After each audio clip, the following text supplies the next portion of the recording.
La réserve de biosphère du delta du Saloum est située au sud-ouest du Sénégal à environ 100 km de Dakar. Créée en 1981, elle couvre une superficie de 334 000 hectares, dont 76 000 hectares érigés en parc national. Vu l'importance de cette réserve, pour les milliers d'oiseaux qu'elle accueille, elle a été classée site Ramsar en 1984. La RDDS regorge d'importantes ressources animales, végétales et archéologiques, amas, coquillers et autres. Cependant, du fait de la forte pression sur les ressources naturelles et la sécheresse des années 70, la mangrove s'est progressivement dégradée. Cette dégradation est également accentuée par les coupes de bois et la pratique des méthodes d'exploitation inadaptées des ressources de la mangrove.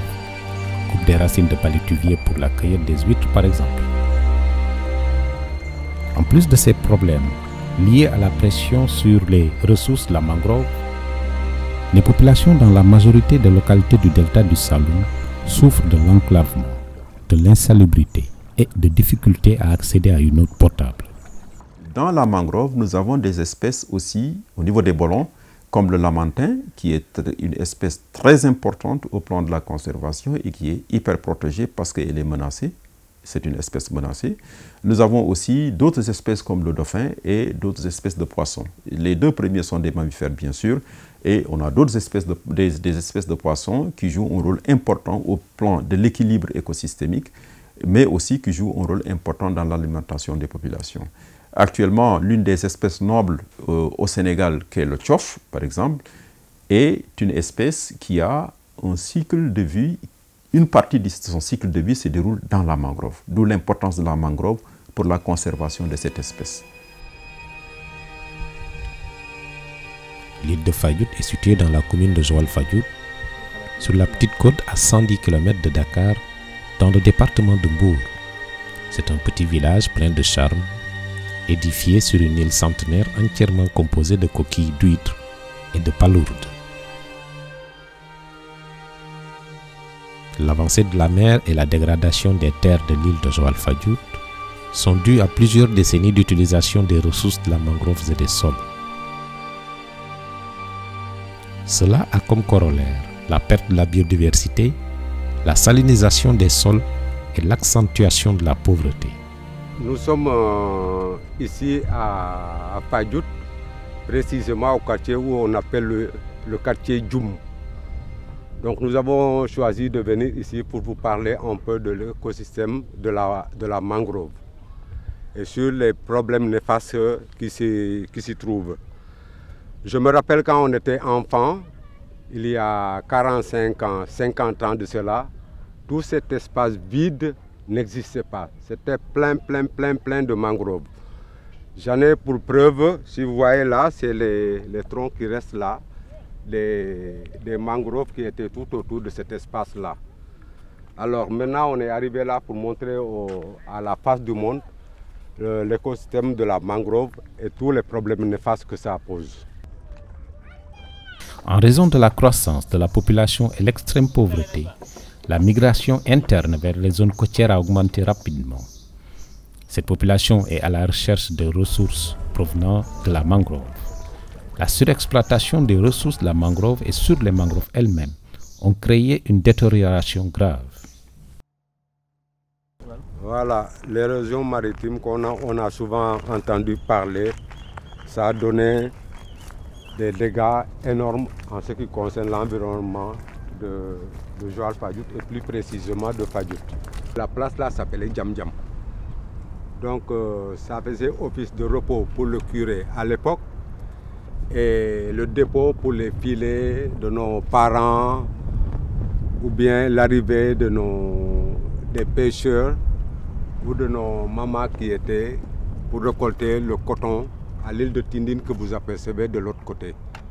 Tout a disparu. Parce que là, quand même, on se rappelle, c'était à peu près 1 hectare, sinon plus. Mais voilà tout ce qui reste.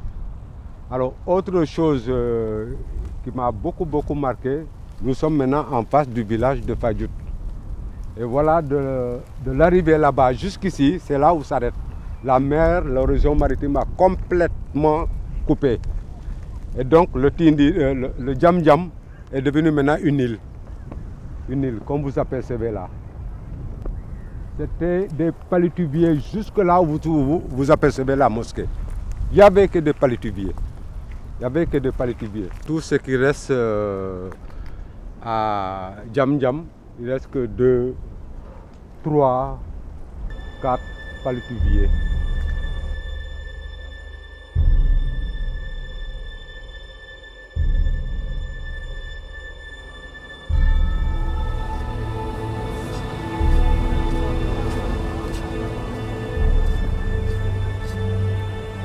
Bien qu'aujourd'hui, les implantations humaines au niveau de la frange côtière, donc de la côte jusqu'à 50 km à l'intérieur, reçoivent la majeure partie des populations actuellement du Sénégal.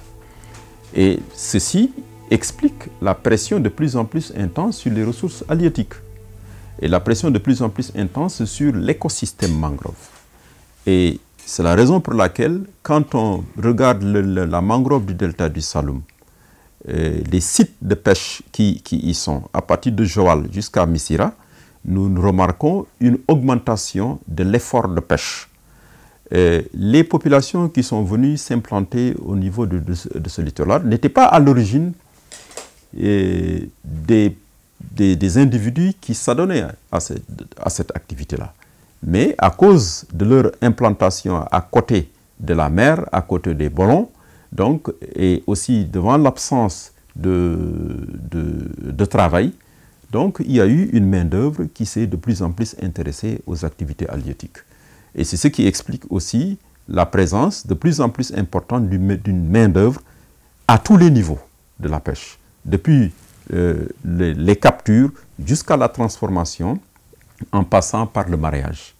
Et ceci a eu comme conséquence une pression de plus en plus élevée sur les ressources, disparition d'espèces, diminution des stocks et émigration vers d'autres pays de la part des pêcheurs, comme ceux de Guet-Ndar, ceux de Kayar, etc., qui sont obligés maintenant de partir vers la Mauritanie, vers la Guinée-Bissau et vers d'autres pays pour y mener leur activité.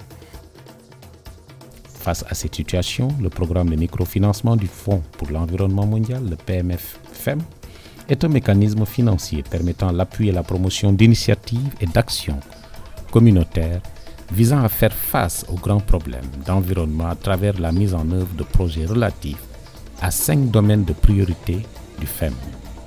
La diversité biologique, le changement climatique, les eaux internationales, la gestion durable des terres et les polluants organiques persistants. Donc les femmes sont contraintes de couper la mangrove pour pouvoir trouver de l'énergie pour leur cuisson. Et en coupant cette mangrove, c'est l'avancée de la mer, et l'avancée de la mer entraîne la salinisation des sols. Pour quelqu'un qui connaît bien le village de Fadiout, qui est un village pêcheur, mais un village d'agriculteurs, aujourd'hui plus assez de terre pour cultiver, les greniers sont vides, on les voyait un peu partout, on ne les utilise pas. Il y avait aussi la riziculture qui était développée, parce que ça a disparu. Les huîtres qui connaissaient Fadiout, les fruits de mer que l'on trouvait en quantité à Fadiout sont déjà, la diminution est nette. Ce qui fait qu'aujourd'hui, ce manque à gagner pèse lourdement sur la population, mais aussi sur les revenus du Sénégal, parce que beaucoup de zones de l'intérieur venaient s'approvisionner à Fadiout en fruits de mer. Aujourd'hui, ils sont contraints d'aller ailleurs pour les trouver.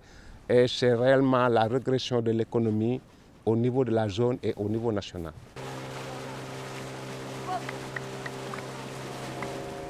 Lancé en 1993 au Sénégal, le PMFM procède de la conviction que les problèmes environnementaux mondiaux peuvent trouver des solutions à partir des initiatives des communautés locales.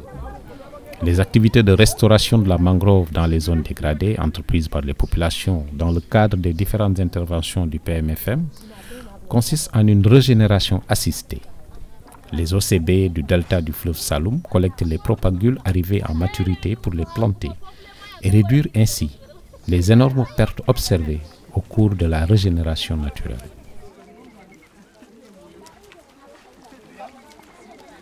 li tax ñu mën lii tey c'est grâce au financement du FEM ak Compact moo tax ñu mën lii parce que dañu ki yoon ay formation pour jàng naka la ñuy reboiser ak naka la ñuy xàmmee propagule bu baax ak bu bon bi moo tax lii tey ñu mën ko ba di jàngalaate parce que am na yeneen ñoo xamante ne dañuy jóge ci ay yeneen dëkk di ñëw di jàng fii naka la ñuy defee reboisement.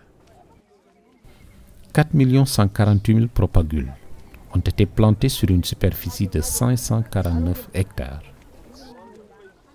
Le PEM, c'est une association qui a été créée le 17 avril 2008 à Fimela par des organisations communautaires de base dont la plupart avaient bénéficié d'un projet PMF du FEM.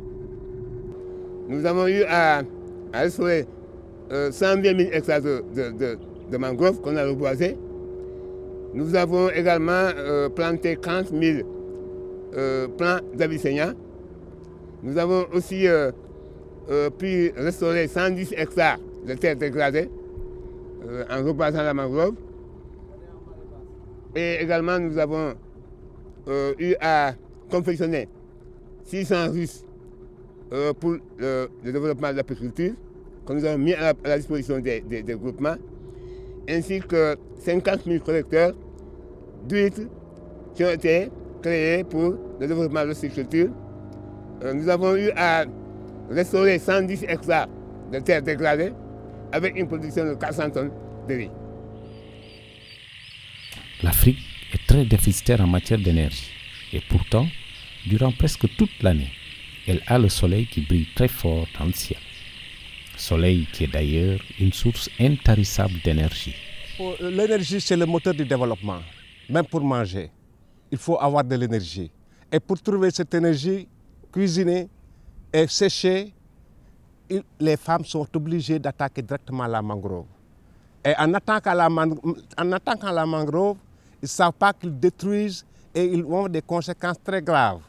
Parce qu'en les attaquant, ça permet à la mer d'avancer régulièrement, de détruire le peu qu'il y avait sur la surface, d'empêcher les oiseaux de se reproduire, et aussi les huîtres vont disparaître, et à la longue, c'est la pauvreté qui s'installe.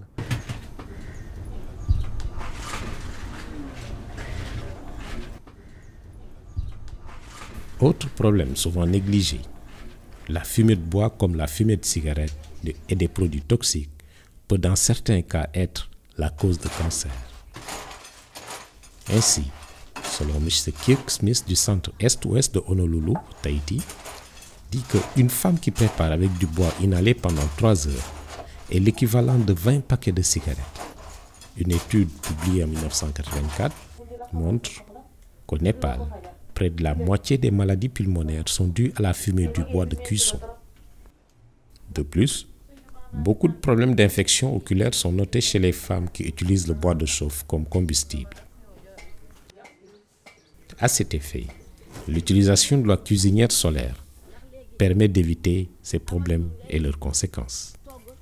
Suivant l'étude menée par le CRESP en 2007 au projet cuisinière solaire de Mékhé, chaque cuisinière solaire utilisée par une famille fait éviter 4 tonnes métriques de dioxyde de carbone. C'est très important. C'est l'équivalent de 16 arbres sauvés au niveau de la brousse.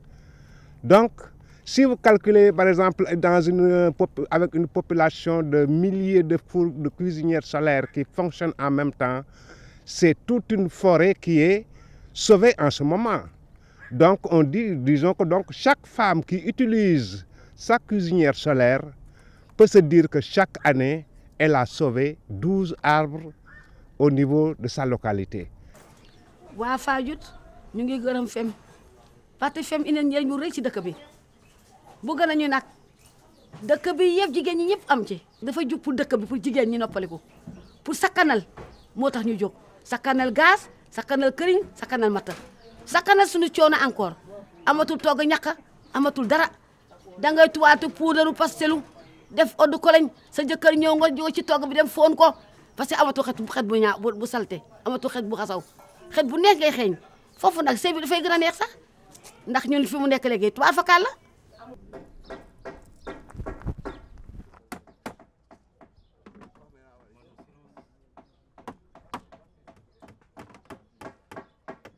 Des séminaires de formation ont été organisés dans plusieurs localités pour la construction de fours solaires. Ces cuisinières solaires seront construites par les artisans et elles seront affectées au groupement de femmes qui seront chargées de les ventiler au sein des familles conformément aux conditions d'attribution qui seront mises en place par le comité de gestion. Au-delà, les menuisiers vont poursuivre la fabrication ou les réparations des cuisinières au niveau des ateliers en fonction de la demande. Donc le principe de cette formation, je te forme, tu formes l'autre. Jean-Ambroise est un formateur qui a eu à former, qui a eu à diriger des ateliers de formation au niveau de Fimela et je pense qu'il va continuer dans le delta du Saloum. Dans l'ensemble, nous avons formé 360 artisans à la construction des fours solaires. Donc c'est une création d'emplois très importante. Et ces menuisiers qui sont formés sont des relais et comme Ambroise, dans chaque atelier, à la fin de la formation, ils ont pour mission de former d'autres. Nous sommes menuisiers. Oui, en même temps, nous avons une formation four.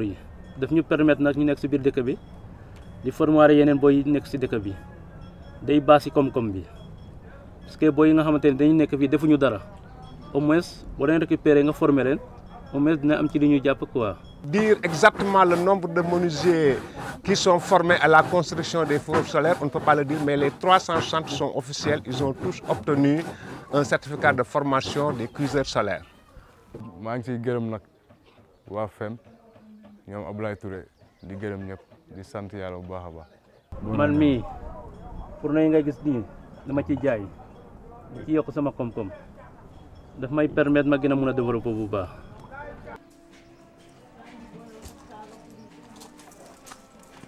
La cuisinière solaire mise au point par M. Abdoulaye Touré allège les tâches ménagères, diminue les dépenses des foyers africains et préserve l'environnement.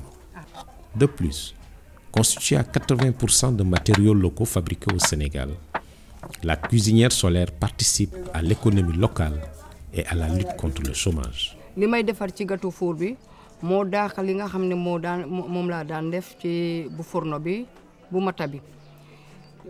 Gâteau gi nekk na loo xam ne dafa am njëriñ ci man am njëriñ ci sama njaboot te dinaa ciy faj sama soxla di ci faj soxla xale yi di ci fayaale école vraiment mu nekk loo xam ne baneex bu baax la ci man ak sama morom yi léegi ñu dañu bëgg waa dëkk bi yëpp ku nekk am ci fourneau solaire yi ñu jàngal leen ñoom ñu xam njëriñu four bi li ñuy tekki ci ñun. Ma première satisfaction en créant les fours solaires, c'était d'abord de contribuer à la préservation de l'environnement, à la santé des populations et à l'amélioration des conditions de vie des femmes. Ce n'était pas un but pour chercher de l'argent, mais c'était une contribution que je faisais et aussi créer des emplois pour que des jeunes demain puissent en vivre.